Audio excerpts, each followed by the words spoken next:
Hello, this is the 123rd issue of Catch of the Day, available on the Branch Talk YouTube channel. Today we're going to continue reading from Doug Mitchell's book, When the Siege Has Ended, Ezekiel 5, The Judgment for the Living. Starting at the top of page 19. Excuse me.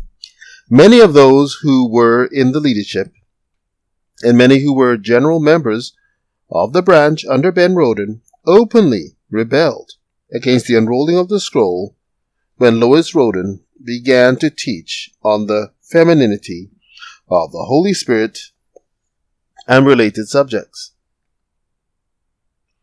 The test even came upon Ben Roden himself. He at first did not receive the light on the femininity of the Holy Spirit, but later did and rejoiced in it.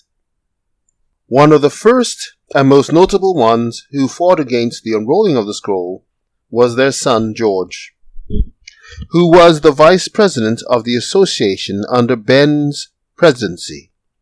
After Ben died in 1978, George put himself forth as the next president of the association, basing said claim on the premise that he was Ben's firstborn. Though he later accepted Lois's teaching on the femininity of the Holy Spirit, he rejected her as being the president of the association. Some of the other leaders who at first fought against the idea of the femininity of the Holy Spirit and Lois's calling to the leadership were Perry Jones, the association's press secretary, and Clive Doyle, the association's printer. Both of those men and many of Perry's family and all of Clive's family ended up with David Koresh. Perry was one of the first to die on the day of the shootout in 1993. His daughter Rachel became Koresh's wife at age 15 and died in the fire, along with her children and other siblings.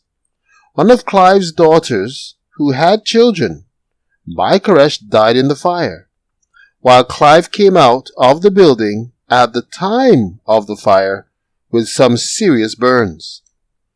While people's reactions to the message of the femininity of the Holy Spirit was a determining factor in their eventual outcome, there was another issue that was even more consequential in their fate. That is, in 1976, Ben called for the SDA leadership to begin keeping the Lord's Supper daily at their headquarters at the times of the morning and evening sacrifice, 9 a.m. and 3 p.m. In 1981, Lois called for all branches to do the same wherever they were. That included the necessary self-examination, symbolized by the washing of feet. That's where many of those leaders stumbled and fell. They failed to allow the Holy Spirit to bring them to the humility of mind and heart whereby they could partake in the Lord's Supper without it being a curse to them. Thus, when the devil came along around that same time in the person of Vernon Howell, aka David Koresh, they chose to follow his satanically inspired leading and brought shame and reproach upon themselves and the whole movement, SDAs and Davidians included. Ezekiel 5 verse 4 says that the result of that portion, not the whole, of the preserved hair being cast into the fire, would be that thereof shall a fire come forth into all the house of Israel. During the following, the judgment that came upon Koresh and those ex-branches who followed him in 1993, many in the SDA and Davidian movements, and even some of those in the branch who rejected Lois's leading including many on the fringes of the movements, and along with a vast number of other professing Christians who are also of the house of Israel, said, as it were, Aha! See Ezekiel 25:3, 26:2, and Psalms 35:19-21. That is, they used that event to blacken the whole movement by saying that Koresh and his followers were true representatives of what accepting the branch or the rod or even the Adventist messages leads to.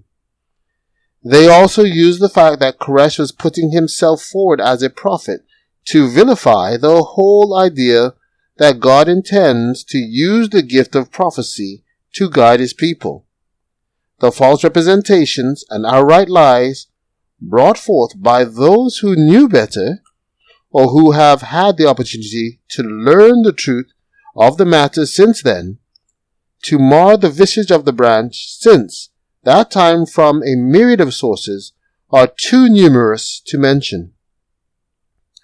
Besides those who were bearing false witness concerning Koresh and his true relationship, or better said, his lack of relationship with the branch, there have been many within the church and without who have blindly accepted the false reports, using them as an excuse to avoid investigating the branch message or becoming an active member of it.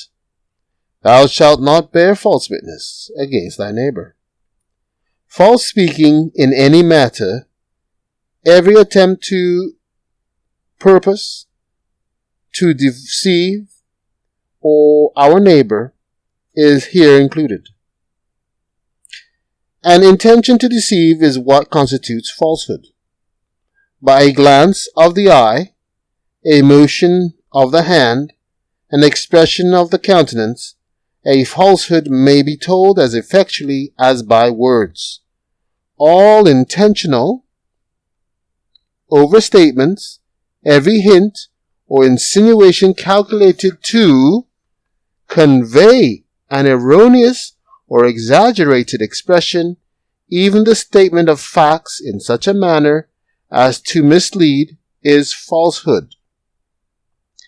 This precept forbids every effort to injure our neighbor's reputation by misrepresentation or evil surmising, by slander or talebearing, even the intentional suppression of truth by which injury may result to others is a violation of the 9th commandment, Patriarchs and Prophets, page 309.